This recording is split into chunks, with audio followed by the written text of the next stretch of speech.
A Canticle for Leibowitz.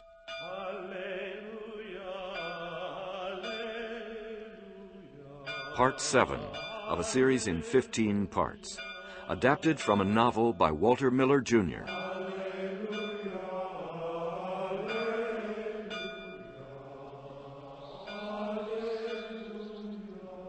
A Canticle for Leibowitz. Here continues the chronicle, set down daily by the brethren of Isaac Edward Leibowitz, in their abbey in the desert of the southwest.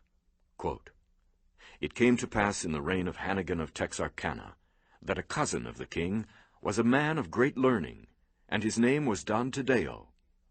The king esteemed not learning, but he gathered learned men unto him. He said, They will devise me great new weapons, strong engines of war. But for Don Tadeo, learning was more to be valued than warfare. He set out on a journey to the southwest, attended by armed men on horseback, for safe conduct through the tribal places. His journey was to the Abbey of St. Leibowitz. He journeyed here that he might read the ancient writings of our memorabilia, and garner from them a knowledge of the ancient skills, such as were largely lost 12 centuries since, when the world laid waste to itself in the war of the flame deluge. In the year of Tadeo's coming, there was at the abbey a brother much given likewise to the study of the ancient learning. His name was Cornhor, and he devised a new manner of making light, and the source of this light was a mysterious power, which he called electrical essence. And the source of this power was a mighty machine, with wheels and cords and treadmills, worked by not less than 4 stout young men, strong in wind and limb. And this machine was installed in the cellar library, for it was passing heavy. The librarian, Brother Armbruster, was much displeased, and there arose great discord. The Lord Abbot therefore made his way thither, that the dispute might be resolved." Unquote.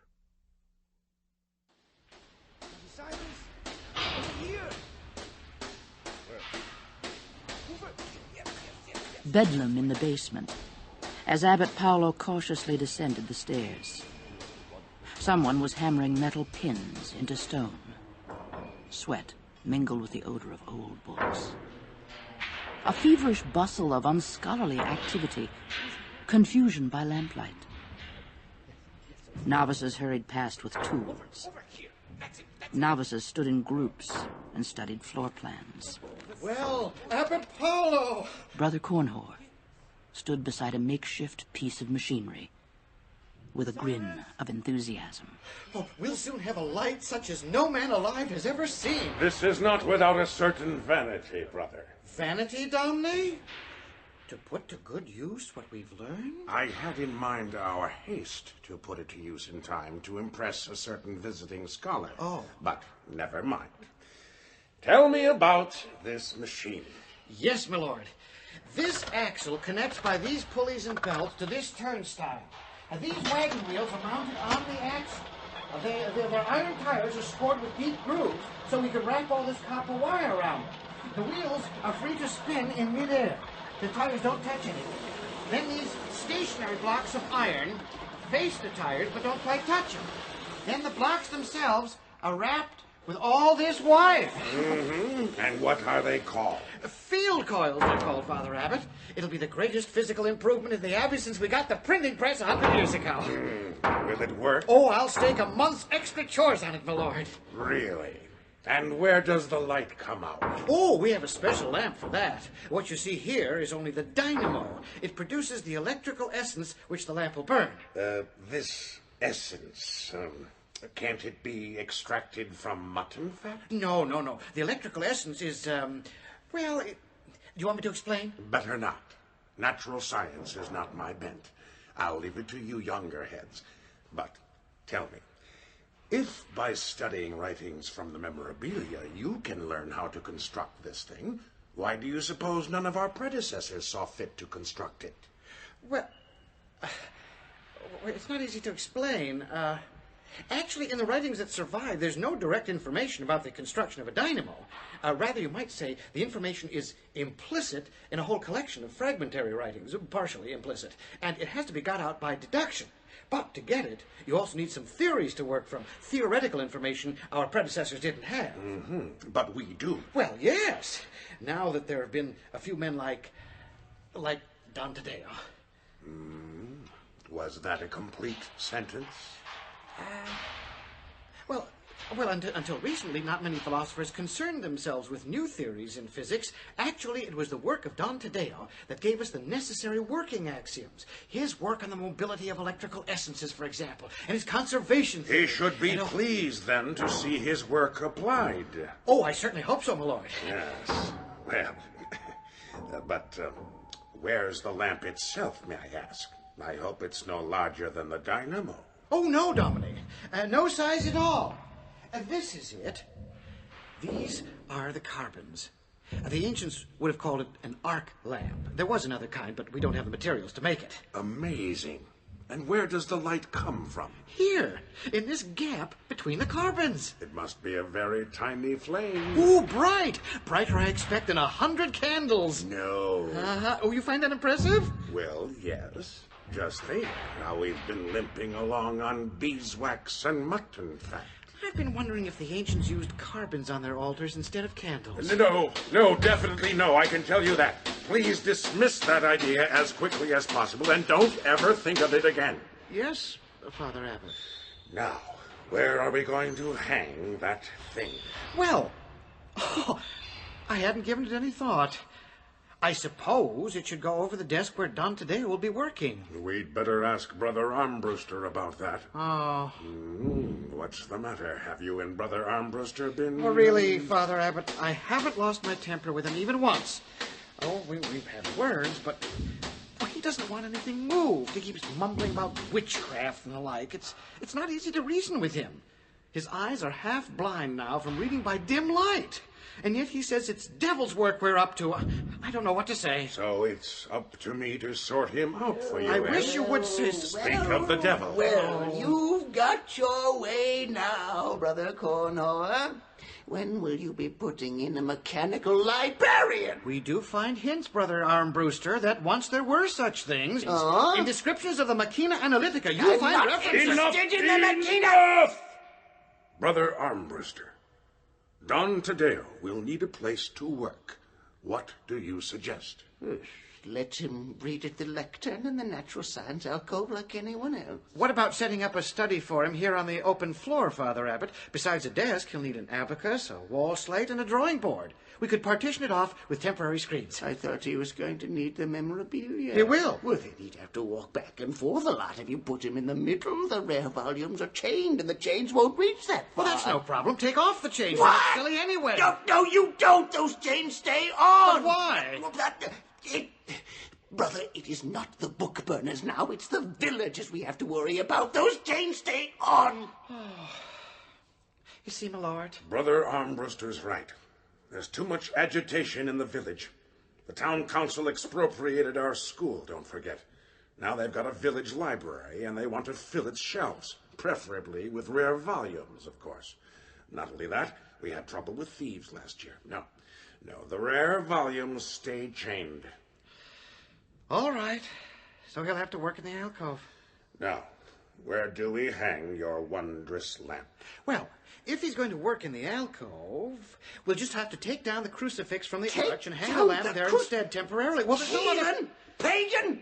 Desecrator! God help me, I'll tear him apart with these hands. Where will he stop? Take him away. Brother Armbruster, please! Speak more calmly when you address me. But, Father Abbot, you heard what he... Brother Armbruster, you will please get the shelf ladder and remove that crucifix. What? This is not a church. The placement of images is optional.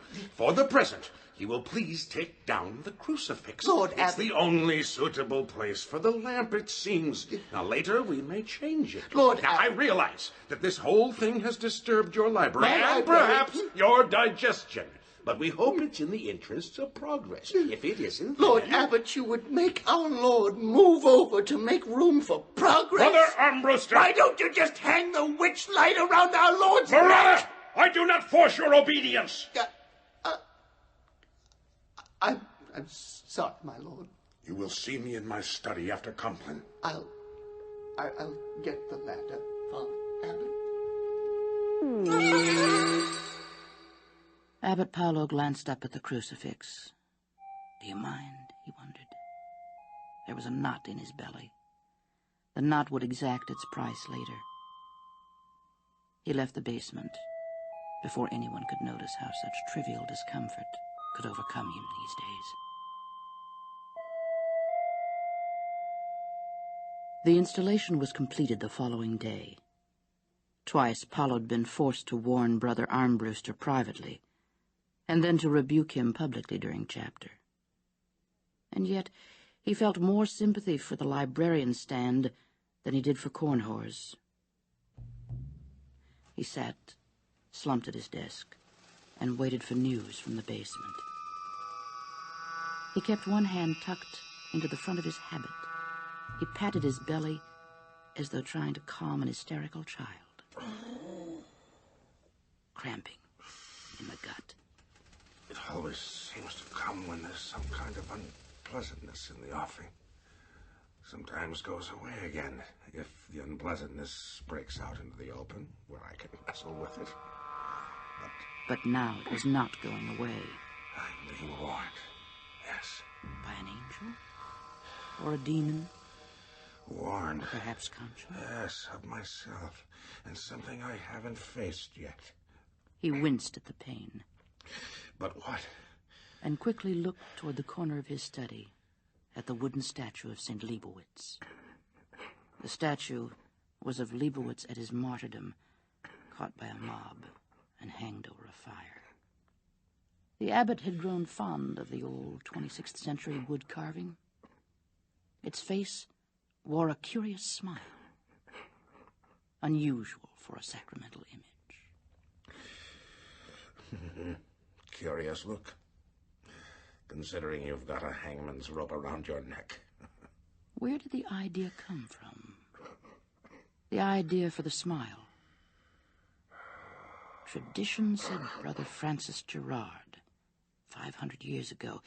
It was said he'd made sketches of the old pilgrim who'd helped him find the fallout shelter, and someone had carved the statue from those sketches. Who do I know who grins that way? That grin will ruin you someday. But surely the saints must laugh in heaven. The Psalms say God himself shall chortle. Yes, but that little grin will ruin you someday. You're not sanctimonious enough, my son. Someday, another grim dog will sit in this chair, and he'll replace you with a plaster Leibowitz. The abbot fanned himself with a fan of buzzard feathers, but the breeze was not cooling. The air from the window was like an oven's breath off the scorched desert. It made the cramping worse. Maybe it's the cheese, does it? Gummy stuff this season, and green. No, face it, Paolo. It's not the food for the belly that does it, it's the food for the brain. Something up there is not digesting. But what? The wooden saint gave him no ready answer. Well, sometimes his mind worked in snatches. It was better to let it work that way when the cramps came and the world weighed heavy on him. What does the world weigh? The world weighs, but is not weighed, he thought. Sometimes its scales are crooked. It weighs life and labor in the balance against silver and gold. That'll never balance. But fast and ruthless, it keeps on weighing. It spills a lot of life that way, and sometimes a little gold. And blindfolded a king comes riding across the desert with a set of crooked scales, a pair of loaded dice. And upon the flags emblazoned Vexillary Aegis, banners of the king. No. But of course, the saint's wooden smile seemed to insist. Of course. Paolo glared at the statue. Oh, sometimes I think you're laughing at me.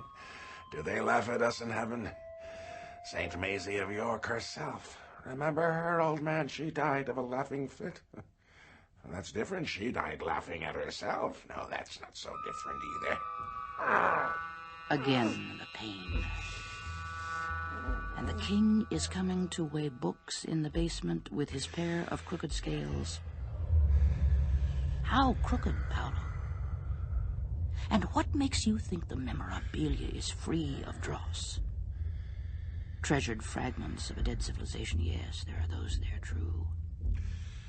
But how much of it has been reduced to gibberish, embellished with olive leaves and cherubim by 40 generations of monastic ignoramuses?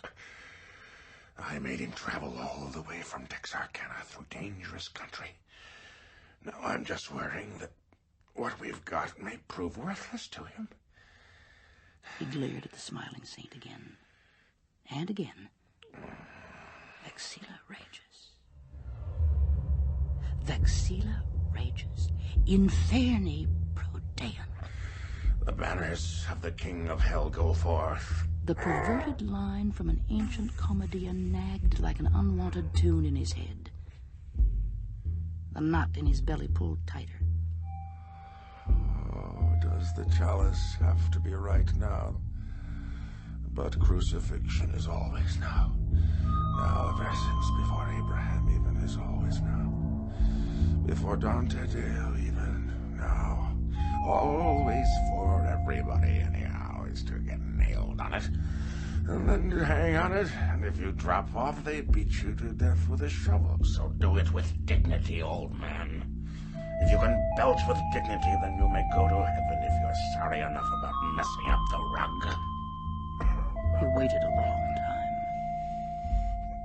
The room went pink. He let his head fall onto the desk. Well, Paolo, are we going to hemorrhage now? Or are we just going to fool around with it? He probed the haze and found the face of the statue again. Such a small grin. And sad. And understanding. And something else. Laughing at the hangman? No, laughing for the hangman. Laughing at the Stultus Maximus, at Satan himself. It was the first time he had seen it clearly. In the last chalice, there could be a chuckle of triumph. Oh, Lord Abbot. Brother Cornhor found Lord him Abbot. slumped over the desk, blood between his teeth. The young priest felt for a I tell pulse. you, it's ridiculous. Paolo awakened. It's absolutely idiotic. Nothing could be more absurd. What's absurd, Domine? What? What? I'll get Brother Andrew at once. Come back here. Huh? What did you want? Oh, nothing, Father Abbot. I'll be back as soon as I get Brother Oh, Andrew. bother the medic. You didn't come in here for nothing. Sit down, say what you wanted. But the test was successful. The lamp, I mean. All right. Let's hear about it. Sit down, start talking, tell me all about it. Well, He was still dizzy, it was just beautiful. but the knot in his belly had loosened. Exactly as He it could was not have supposed cared to be. less about Cornhor's Just like account the of the book said it test, would. After but he all tried the to appear secrets attentive. and the Had to keep Cornhor here until he was awake enough to think. all the people around Couldn't let the brother go for the medic. Not yet. The news would get out. The old man is finished. Have to decide whether or not it's a safe time to be finished. Don Taddeo was coming, and Leibowitz needed an abbot.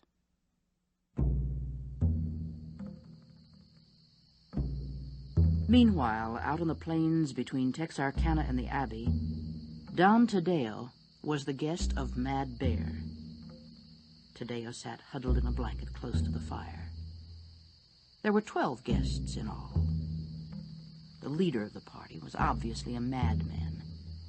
Mad Bear did not object to insanity. Indeed, it was prized by his shamans as the most intense of supernatural visitations. But he did not know that the grass-eaters likewise regarded madness as a virtue in a leader.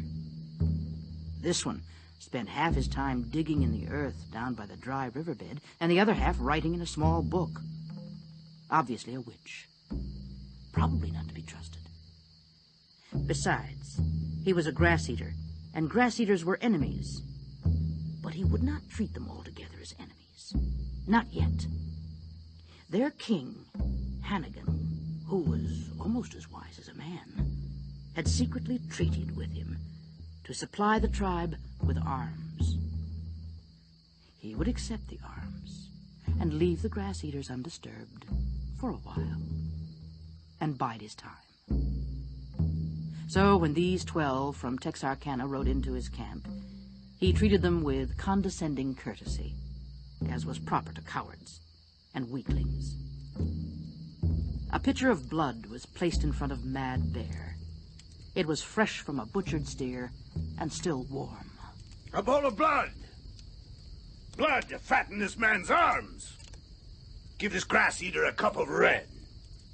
Your name is? Don Tadeo, Mad Bear. Don Tadeo, drinks! Don Tadeo, drinks!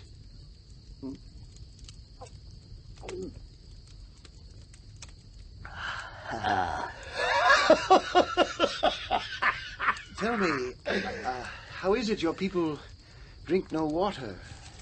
Do your gods object? Who knows what the gods drink? It is said that water is for cattle and farmers, milk is for children, and blood for men. Should it be otherwise? No, not in a land of drought, where the men need the cattle and the cattle need the water. But let us leave that. I have, O Chief, a request to make of your greatness. Tomorrow we shall continue our journey to the west. If some of your warriors could accompany our party, we would be honored. Why? As guides. Oh, Chief, I'll be quite truthful. Oh, some of your people disapprove of our presence here. Now, while your hospitality has...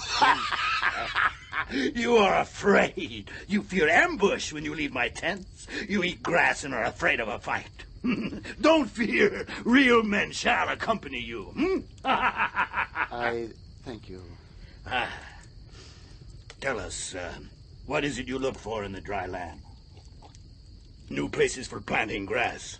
I can tell you there are none. Except near a few water holes, nothing grows that even cattle will eat. No, we look for no new land. We're not all of us farmers, you know. We are going to look for the skills of an ancient sorcery. Ancient sorcery in the West? I know of no magicians there, unless you mean the dark-robed ones. They are the ones. Well, what magic do they have worth looking for? Their messengers can be captured so easy it is no real sport. What sorcery can you learn from them? Well, for my part, I agree with you, but it is said that writings, incantations of great power are kept by them. Now, if it is true, then obviously the dark-robed ones don't know how to use them, but we hope to master them for ourselves. Will the dark-robed ones give you their secrets? I think so. They don't dare hide them any longer. We could take them. A brave saying. You're braver among your own kind, but meek among real men.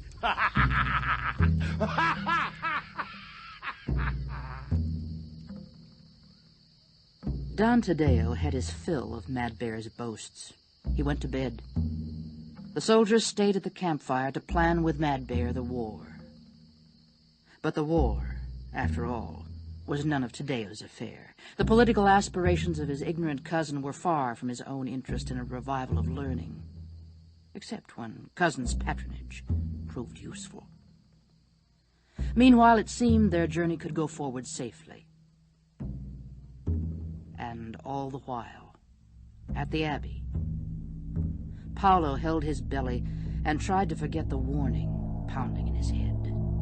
Vexilla regius inferne prodeunt. Forth come the banners of the king of hell.